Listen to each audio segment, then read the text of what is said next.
relationnel renvoie aux communications non verbales qui sont effectuées pendant une intervention, lorsqu'en plus de la technicité, l'enseignant est impliqué par son attitude, son comportement, ses touchés dans une véritable relation avec l'élève. Ce sont des interactions qui sont faites pour apaiser, pour rassurer. L'élève est considéré non plus comme un simple réceptacle à former, mais réellement comme un individu, comme un enfant ou un adolescent qui a des besoins au niveau affectif. Et à travers notamment, par exemple, les feedbacks positifs, on a vu la place que pouvaient avoir les emblèmes pour dire à un élève « super, c'est bien, continue ». À travers ses sourires. Alors bien sûr, médier là actuellement par les masques, ça devient fortement compliqué. Donc il va falloir accentuer notre intonation qui fait émerger de nombreuses émotions, comme nous l'avons déjà évoqué précédemment. Qui est expression faciale positive sont également restreintes en cette période de Covid et puis de port du masque. Malgré tout, dans les yeux, on sait à quel point ça peut avoir un impact positif. Puis, tout ce qui va concerner également sa posture corporelle, d'ouverture, de proximité, lorsqu'on veut créer du lien avec certains contacts, même si on sait que la distanciation sociale doit être limitée. Un enseignant continue malgré tout à se déplacer. Donc c'est vrai que c'est à limiter, mais par sa posture et l'engagement, même s'il ne va pas directement en contact physique, en se rapprochant, il montre déjà son engagement et cette volonté peut-être de créer du lien, de rassurer. C'est le cas notamment dans la fonction relationnelle, lorsqu'un élève se blesse, que l'enseignant essaye de l'examiner pour réconforter l'élève également et voir quelle décision est la plus adaptée. Donc ce geste, quel qu'il soit, quel que soit le non-verbal utilisé, va permettre de réconforter, de calmer l'élève, de lui montrer que l'enseignant s'intéresse à lui, est présent. Et ce qui est intéressant, c'est que souvent, quand on vous interroge en tant qu'enseignant sur cette fonction relationnelle, elle est au départ complètement niée. Vous ne souhaitez pas vous engager dedans, puisqu'on nous a beaucoup rabâché, entre parenthèses, pendant nos formations initiales, qu'il était important que les élèves aiment la discipline enseignée et non l'enseignant. Malgré tout, il semble, dans les entretiens d'autoconfrontation, lorsqu'on confronte les enseignants à leur propre intervention et qu'on leur demande de commenter les images et leurs interventions en classe, toutes les interventions renvoient à cette fonction relationnelle, puisqu'il s'agit systématiquement, oui, mais c'est tel élève, c'est pour lui montrer que je m'intéresse à lui, oui, mais c'est parce que tel élève, je le connais très bien et c'est pour lui montrer qu'à ce moment-là, c'était bien et qu'il fallait qu'il poursuive. C'est vraiment important d'investir pleinement cette fonction relationnelle, puisqu'on sait à quel point les apprentissages sont liés aux émotions et qu'on ne peut pas apprendre sans éprouver d'émotions. Et on sait également la place que peut avoir le plaisir dans l'enseignement. Voyons quelques illustrations à travers quelques vidéos d'enseignants utilisant cette fonction relationnelle de manière adaptée et intéressante pour créer du lien avec leurs élèves. Tiens, tape là. Non. Tu vois, tu y arrives. Ah, je suis sûr maintenant.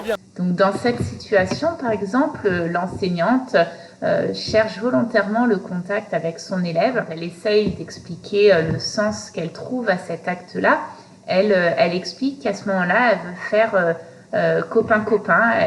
Spontanément, elle adopte cette gestuelle pour rentrer en lien et montrer sa pleine satisfaction de la réussite de cet élève sous forme humoristique. Attention, descend, il n'y a plus de tapis.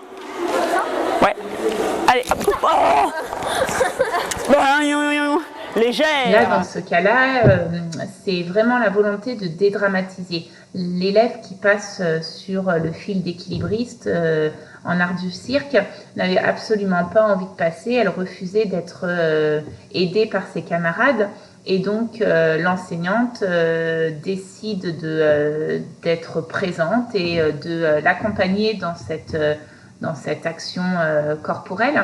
Et donc, à la fin, elle se dit, on arrive, il n'y a plus de tapis, c'est le moment où l'élève doit descendre. Et donc, c'est le moment où ça devient bancal, ça devient un peu difficile et dangereux. Elle dit, je commence à voir que mon élève jette un coup d'œil au sol Et là, je fais le pitre et je veux tout dédramatiser pour qu'elle me regarde et qu'elle se concentre non pas sur la difficulté possible et potentielle au niveau moteur, mais vraiment sur ma voix, et ça passe du coup beaucoup plus facilement. Nous avons d'autres manières également de créer du lien. Là, c'est une remise au travail par l'humour. Ça sert à quoi?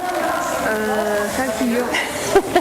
Je sais bien au moins. On voit que l'enseignante crée une distance de proximité avec ses élèves. Elle s'est rapprochée de lui et qu'elle essaye de le remettre au travail en lui demandant de faire les choses correctement. Mais ça passe par l'humour et par quelque chose de tout à fait positif dans la relation qui s'est créée. Ce qui fait que l'élève retourne au travail sans forcément discuter la consigne. Là, nous allons regarder dans la gestuelle que l'enseignante va adopter ici en lien avec ce jeune garçon qui passe là-bas. Cette enseignante a utilisé l'emblème que nous avons déjà expliqué précédemment et qui permet de communiquer sans l'usage de la parole, puisque ce sont des mimiques et des gestes qui sont intelligibles en dehors du verbal. Et dans ce cas-là, il s'agit d'un jeune élève en situation d'inclusion scolaire qui avait des difficultés dans l'activité et qui accepte de passer. L'enseignante a travaillé avec lui simplement la posture de gainage, l'attitude, le fait de passer devant les autres, et donc dans ses contenus d'enseignement, elle valorise au moment où il fait sa représentation le contenu d'enseignement travaillé et le félicite. Elle utilise cet emblème puisque ça permet de créer du lien à distance sans interrompre la chorégraphie, et puisque l'élève jette un coup d'œil sur l'enseignante pour avoir un retour sur sa prestation. Donc, toujours la même idée. L'enseignante est l'élève est en train de faire sa réalisation de sa prestation, et l'enseignante valorise quelque chose qui a été travaillé préalablement. Il a insulté ma mère. Qu'est-ce qu'il a dit? Il a dit ta mère, voilà. Et après, il m'a dit... Donc là, on voit qu'il y a la volonté pour l'enseignant d'être à l'écoute, de discuter avec la jeune fille qui s'est sentie insultée, et donc il crée une proxémie restreinte.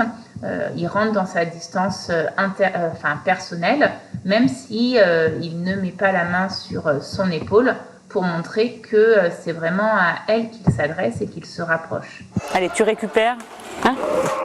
Dans ce geste-là que nous venons de voir ici, c'est vraiment la sollicitude. C'est dans cet acte, l'enseignante explique qu'elle a vraiment eu le geste de la maman qui cherche à réconforter l'élève et lui demander de revenir. C'est une élève qui a fait une crise d'asthme, et donc à la fois si on oublie, on occulte le geste qui peut ne pas plaire ou ne pas être exploité par de nombreux collègues. Il y a vraiment cette volonté de créer cette sollicitude dans l'intonation qui a été utilisée.